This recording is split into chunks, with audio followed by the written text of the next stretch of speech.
Subscribe to Sinister Shadow Studio, Retribution of the Forsaken Sky. Every dawn began with a symphony of discordant sounds as the creatures from the stars orchestrated the genesis of another day of terror and agony. Their invasion had been sudden and merciless, but nothing prepared us for the horror we would be facing, a living nightmare that would unravel over days that melded into an endless twilight of desperation. I lived in a small, forgotten town, a relic untouched by modernity's fast-moving hands. When the sky tore open that fateful day, spilling forth a grotesque ballet of cosmic horrors, our seclusion became our curse. I remember the first of them emerging from a rip in the sky, slithering down in tendrils of darkness that bore into the earth and into our very beings.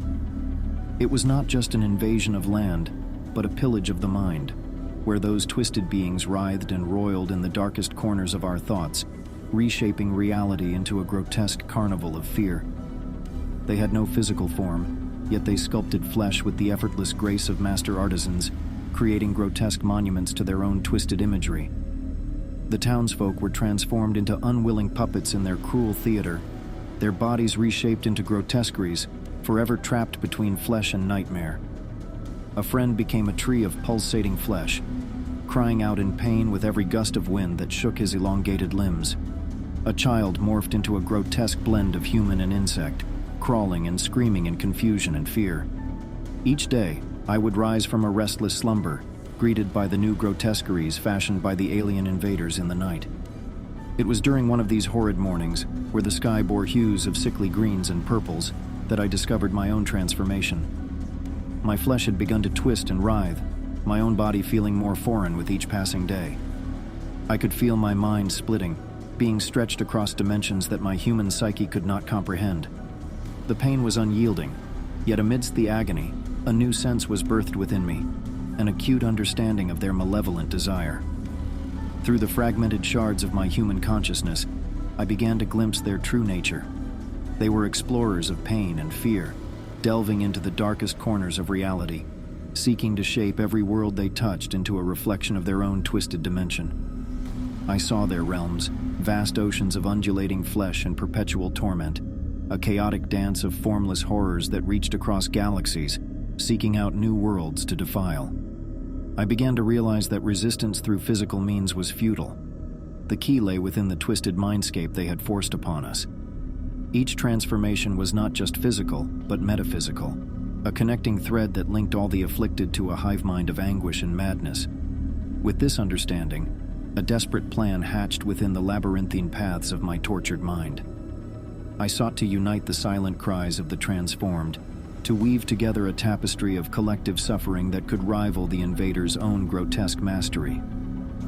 I wandered through the town, reaching out with newly grown tendrils that stretched from my twisting form, seeking out the victims in their new shapes. I felt their pain, their fear, and their desperation as I connected with them, forming a network of minds united in agony and resolve.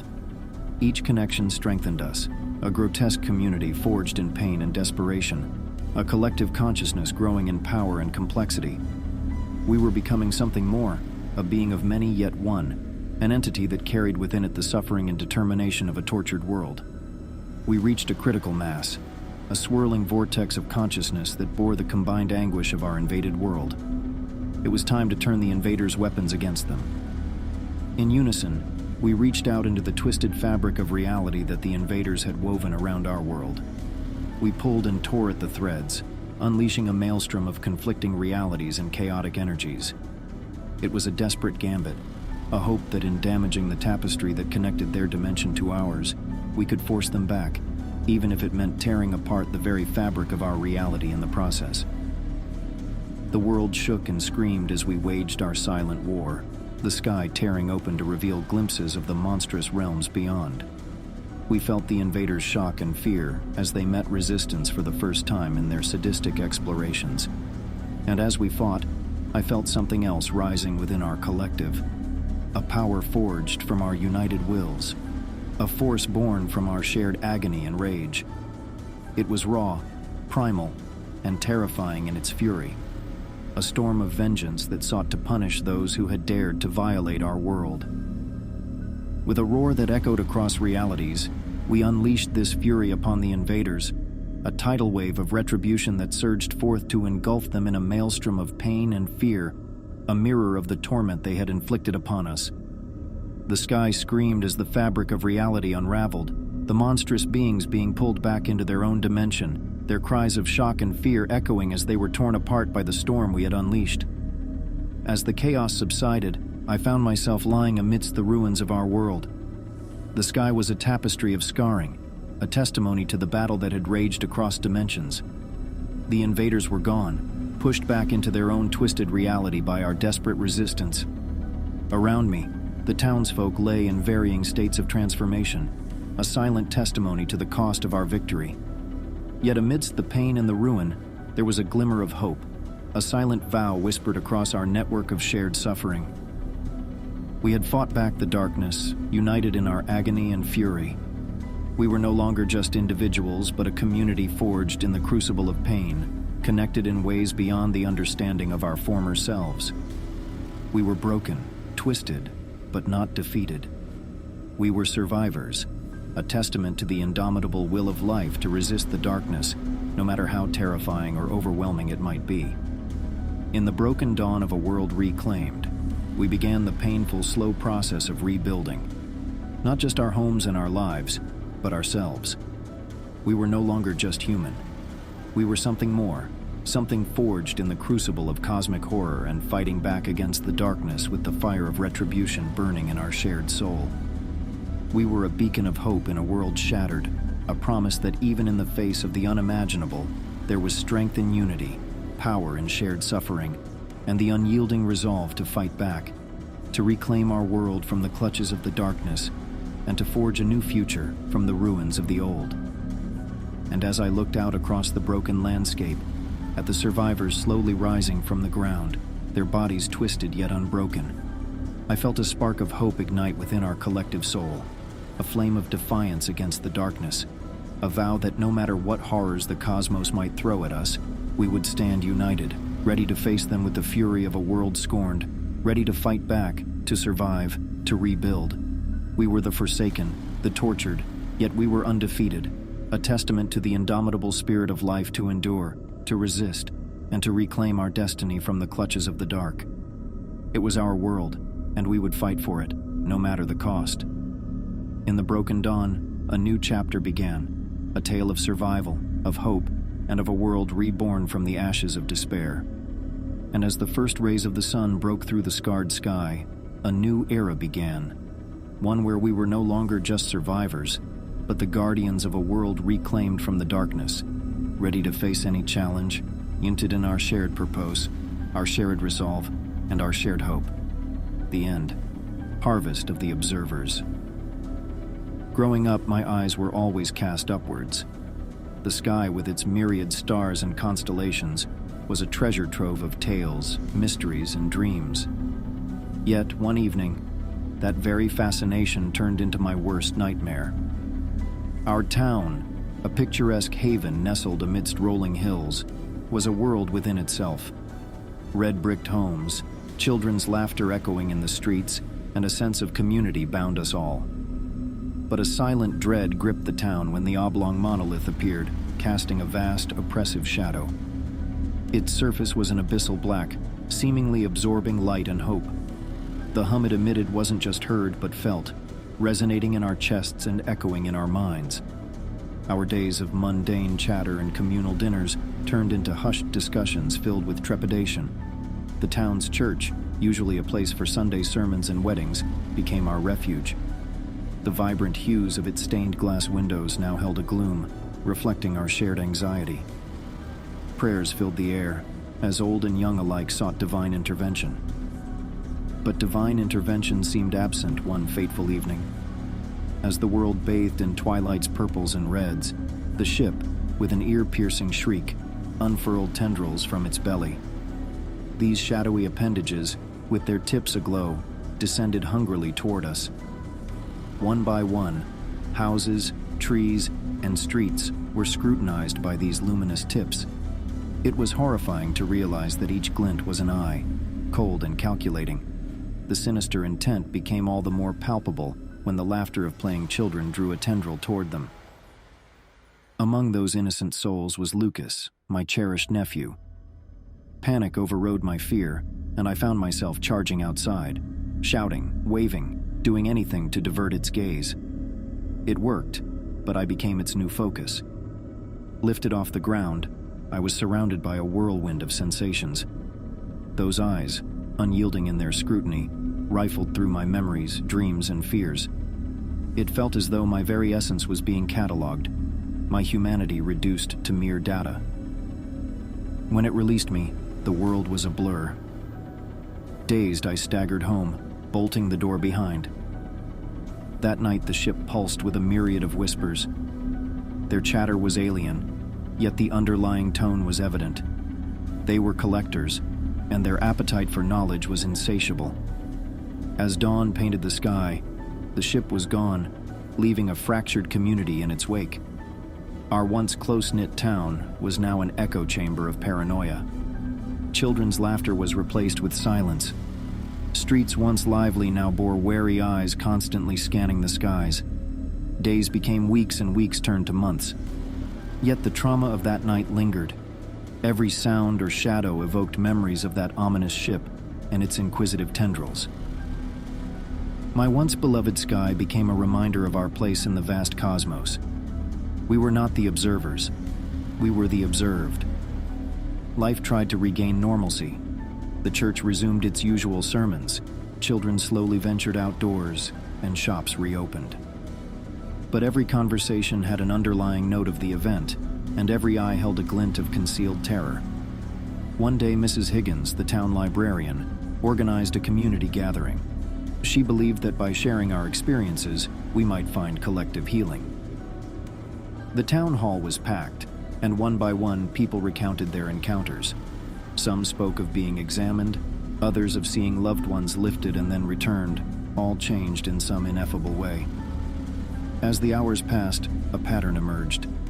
The aliens, it seemed, were not just random in their harvest. They were seeking stories, emotions, and experiences. They were, in a way, chroniclers of the universe, documenting civilizations, their rise, fall, and everything in between. The realization was bittersweet. We were not alone in the universe, but our first encounter with the beyond was a stark reminder of our fragility. That we might be mere lines in an intergalactic chronicle was both humbling and horrifying. Months turned into years, and the harvest of the observers became a lore, passed down to new generations. But those who had lived through it, like me, always kept an eye on the horizon, waiting, wondering if our observers would ever return to add another chapter to our tale.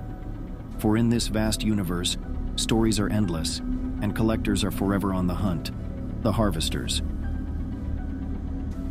The rhythmic hum began innocuously enough, a mere whisper amongst the many sounds of the city. It was easy to dismiss it as the usual drone of life. But soon, the skies over our small coastal town were blanketed in a vast metallic fleet, their colossal ships hanging ominously. The alien invaders had come. Rather than the usual chaos or warfare expected from an extraterrestrial encounter, they remained eerily silent. The humming escalated to a constant drone, which seemed to vibrate deep within our bones. Radios and TVs blared a looping message: remain indoors, await instructions, compliance ensures safety. Days turned into nights, and nights back into days, but the silence from our visitors only deepened. Then, on the seventh day, their purpose became devastatingly clear. I was with my little brother, Mike, looking out from our window when the first beam of light descended. A radion pillar connecting the heavens to Earth, it targeted our town's reservoir. Within minutes, the water began to evaporate, siphoning upwards into the behemoth ship above. Our primary source of water was vanishing before our eyes. Then, the real horror began. Other beams lit up around the town. These didn't target water, but people, neighbors, friends, strangers. One by one, they levitated, suspended in the luminescent grasp of the invaders, then drawn up and out of sight. Mike clutched my hand, his knuckles white, eyes wide with terror.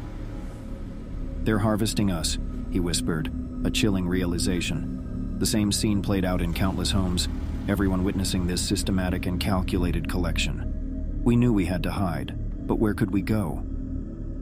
The ship saw everything. Every street, every house, every shadow seemed to be under their surveillance. In a moment of desperation, I remembered the old sea caves, a series of underground tunnels made by centuries of waves crashing against the cliffs. Few ventured there due to tales of treacherous paths and ghostly apparitions. It was the perfect hiding place. Grabbing supplies and essentials, Mike and I made our way there, sneaking through back alleys and wooded paths, always alert for the beams of light. Reaching the caves, we descended into the dark, the outside world disappearing behind us. Within, it was eerily quiet, save for the occasional drip of water. We navigated the labyrinthine tunnels using our torchlights, seeking the deepest recesses to make our hideout. Hours turned into days. The caves kept us hidden, but the ghost stories soon felt true. We heard whispers echoing in the dark, indistinct but close. Mike was certain we were not alone. One evening, as we scavenged for food near the cave entrance, we saw the reason behind the ghostly tales. Figures emerged from the deeper tunnels, their bodies translucent with a blue luminescence. They were humans, but not quite. Ghostly apparitions glowing in the dim light. "They're people," Mike gasped. "People the aliens tried to harvest before." It seemed our invaders had been here longer than we thought. Generations ago, they must have tried and failed to harvest the town. The people they had partially taken were trapped between dimensions, neither here nor there. An eternal limbo. One such apparition approached, its features recognizable yet distant. It was Ms. Everett, my kindergarten teacher, who had passed away years ago. "They came for us," she whispered, her voice echoing in the cave. "But we hid, just like you. The harvest was incomplete, leaving us in this state." A harrowing thought crossed my mind. If the aliens had tried and failed before, then they were more determined this time. And if we were caught, our fate would be worse than being harvested. An eternity in this spectral state. Our days became a pattern of scavenging and hiding. But it was during one of these scavenging trips that disaster struck. As Mike and I searched for food, a beam of light suddenly engulfed him. I lunged forward, trying to pull him out, but the force was too strong. Within moments, Mike was lifted off the ground, his terrified face looking down at me. But then, something miraculous happened. The apparitions, led by Ms. Everett, rushed out from the caves. Their luminous forms merged with the beam, creating an interference. The beam flickered, wavered, and with a blinding flash, it shattered. Mike crashed to the ground, alive and whole. The fleet overhead faltered, their ships darkening one by one. The vibrations ceased, replaced by an unsettling silence. Then, with a sound like thunder, the ships began to implode, collapsing inwards before disappearing. The alien invasion had failed. Again. But the cost was immense. The town was devastated. And the spectral figures, including Ms. Everett, faded away, their energy spent, hopefully finding peace at last. Mike and I returned to our home, scarred but alive. We were among the lucky few who had survived the harrowing experience. But the memories of the invasion, of the spectral apparitions, and of the narrow escape haunted us. The world moved on, but we never forgot. The caves became a memorial, a tribute to the brave souls who had saved us, reminding us of the thin line between our world and the unknown. Years later, as I walked along the beach, I could still feel the echoes of that invasion, a chilling reminder of the day the world changed forever. And every time I looked up at the night sky, I couldn't shake off the feeling that somewhere out there, they were watching, waiting, plotting their next move. Subscribe to Sinister Shadow Studio